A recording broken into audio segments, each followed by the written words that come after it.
Le Beth Midrash Hillel, fondé à la mémoire du Rav Hillel Pevzner Zichrono Livracha, est heureux de partager avec vous l'étude sur texte de la Haftara de cette semaine. Nous allons étudier maintenant la fin de la Haftara de cette semaine, la Haftara de Parashat Ekev. Nous sommes toujours dans l'étude du livre de Ishaïa, chapitre 50, verset 10. Alors, on se souvient que précédemment, Ishaïa a décrit la manière dont les gens agissaient contre les Névim.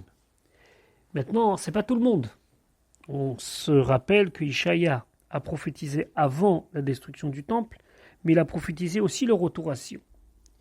Et donc, il y avait parmi le peuple des gens qui doutaient, des gens qui cherchaient à s'opposer à la parole du Navi, et ceux-là ont été punis. En tout cas, le Navi les a prévenus qu'un jour ils seront punis, comme nous avons vu dans les shiurim précédents. Maintenant, le Navi s'adresse aux Yirei Shamaim, à ceux qui craignent Dieu, ceux qui l'ont suivi. Et il leur dit la chose suivante. Vous qui avez craint Dieu, voilà ce que je peux vous dire.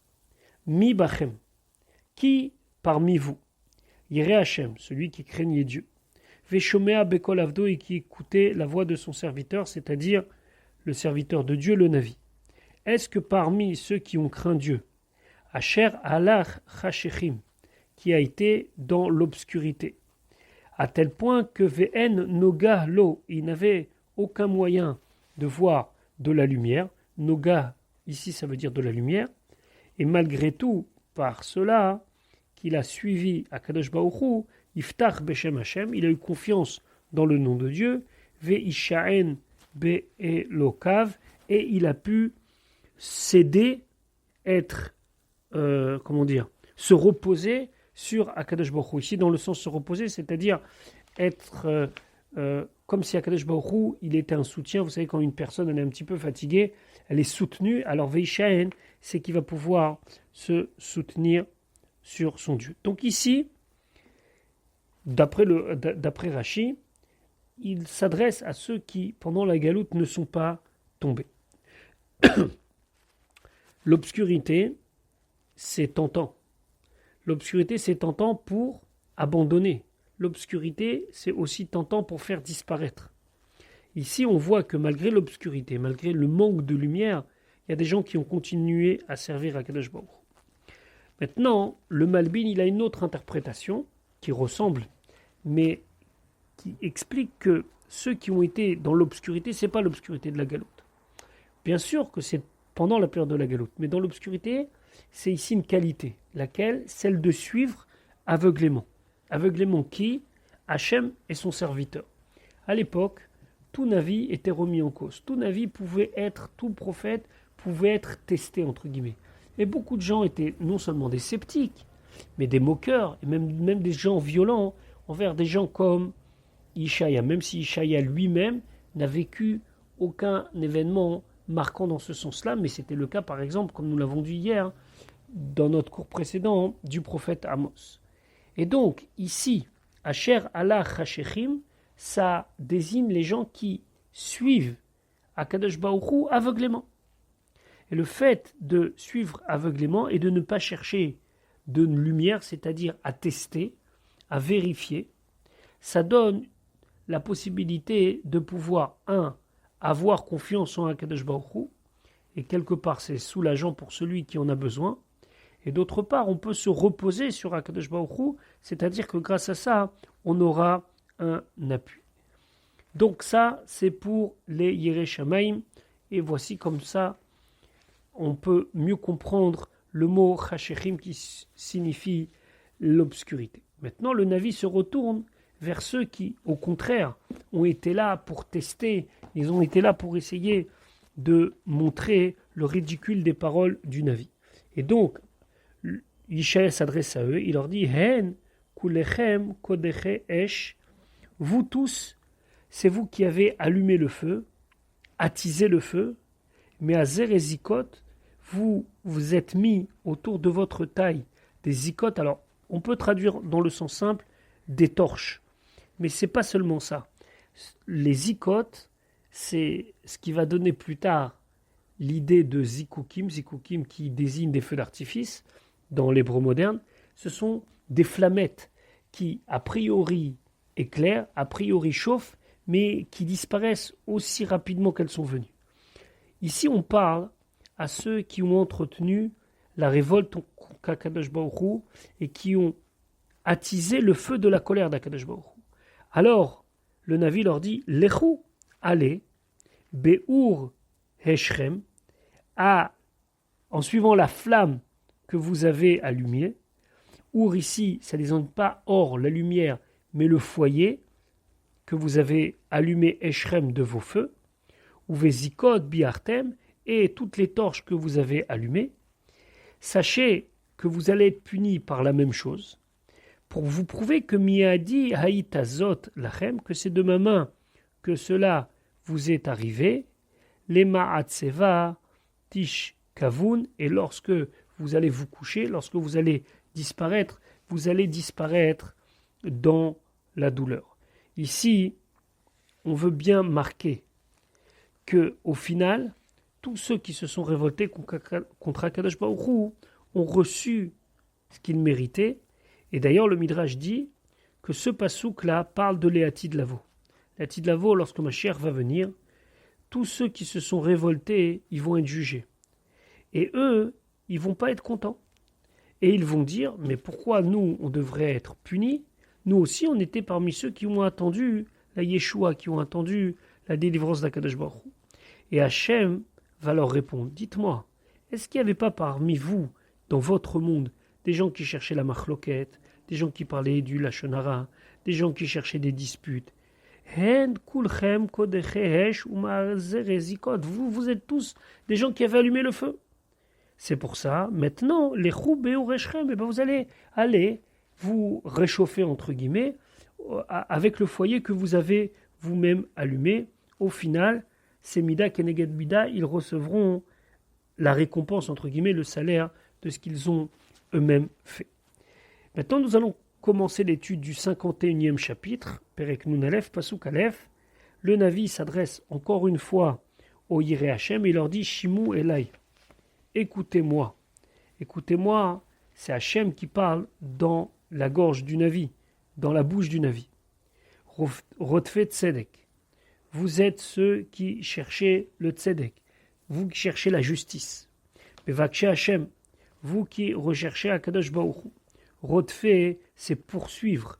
Mevakshe, c'est chercher. Abitu el tsur chutzaftem. Regardez le rocher duquel vous avez été pris. Ve'el et vers ma kevet bor, l'endroit où on a puisé un trou, une carrière, de là, nous kartem, vous avez été pris. Alors, ici, le Navi fait référence à Abraham et à Sarah. Regardez l'origine d'où est-ce que vous êtes venu, comme une pierre qui est taillée d'un endroit où il y a une carrière, et regardez le puits qui a été creusé pour vous créer. La Gemara a dit Miwatsur, qui c'est ce rocher? Avram Avinu. Et qui c'est cette makevet? Qui c'est cette cavité que l'on a creusée? C'est Sarah. C'est Sarah, c'est ça qui sont à vos origines. Et vous devez regarder vos origines pour comprendre ce qui vous arrive au présent. Pourquoi? C'est bien connu ce que nos Chachamim disent, que lorsque Akadosh Baruch Hu a fait l'alliance avec Avram Avinu, le fameux Brit Ben Abetarim, Akadosh Baruch Hu, il a dit, le Bet Hamikdash, un jour, sera construit puis détruit. Et un jour, il n'y aura plus de temple pour me servir. Alors je te laisse le choix pour tes enfants. L'exil ou le Guéhinom. L'exil ou l'enfer, entre guillemets. Le Midrash dit que Avram a choisi l'exil. C'est mieux qu'il soit en exil que de vivre le Guéhinom. C'est ce que le Navi dit ici. Regardez votre origine, regardez le rocher duquel vous avez été extrait, vous avez été taillé. Parce que cette souffrance de la galoute, elle vient de lui. C'est lui qui l'a acceptée. Parce qu'il a préféré que vous soyez en galoute, mais que vous n'ayez pas de passage au Guéhinom. Et on peut, c'est un midrash qui dit ça, on peut comprendre la raison donc pour laquelle Akadosh Baruch Hu, à travers le Navi ici, encourage les Bnei Israël à regarder le rocher duquel vous êtes venus. Et d'ailleurs, il le dit clairement après, dans le Pasuk Bet, Habitu el Avraham avichem. Regardez, réfléchissez à Avraham, votre ancêtre, votre patriarche, Ve'el Sarah techolelechem, et à Sarah, celle qui vous a enfanté, qui est Chad, qui est Rativ, car seul je les ai appelés, je les grandis, Vavarcheu et je les bénis, Vaharbeu et je les rendus très nombreux. Ça veut dire qu'ici, il faut avoir une réflexion très poussée sur notre origine pour comprendre que Abraham et Sarah ont commencé seuls. Et Akadosh Baruch Hu, il les a sortis de cela pour en faire un grand peuple qui a été béni et qui a été multiplié. Alors, dans le cadre de notre cours, on n'a pas le temps d'expliquer selon tous les commentateurs, mais ici, les commentateurs veulent faire comprendre aux lecteurs que Abraham et Sarah n'auraient jamais dû avoir d'enfants et que Akadosh Baruch Hu les a pris, les a acceptés pour pouvoir après donner les Bnei Israël. Et puis, Pasuk Gimel, c'est la fin de notre Haftara, qui Nicham Hashem Tzion, car Hashem va consoler Tzion. Nicham Kol Chorvotea, il va consoler toutes ses ruines. Et ça, c'est un petit peu l'idée qu'on avait exposée précédemment sur les ruines de Tzion qui vont être construites et la terre va s'agrandir. Vayasem Midbara Keeden, et il va faire en sorte que son désert soit comme le Gan Eden. Ve'arvata, et sa vallée Kegan Hashem, comme le jardin de Dieu. Alors ici, il parle de deux choses, du désert et de la vallée. Le désert, ça désigne les endroits qui ont été détruits et qui étaient inoccupés, et la vallée désigne les endroits qui étaient mal occupés. Et Akadosh Baruch Hu promet qu'un jour viendra, et les endroits qui étaient mal fréquentés vont devenir Kegan Hashem, et toutes les ruines seront Keeden. Et à ce moment-là, ça sonne Vesimcha Yimatseva, on trouvera de la joie et de l'allégresse, Toda, une voix qui va annoncer des remerciements, Vekol Zimra, et une voix qui chantera des louanges envers Akadosh Baruch Hu pour nous avoir ramenés à Tzion. Voilà pour l'étude de cette deuxième Haftara, des 7 Haftaras de consolation. On se retrouve, Be'ezrat Hashem, la semaine prochaine pour l'étude de la Haftara.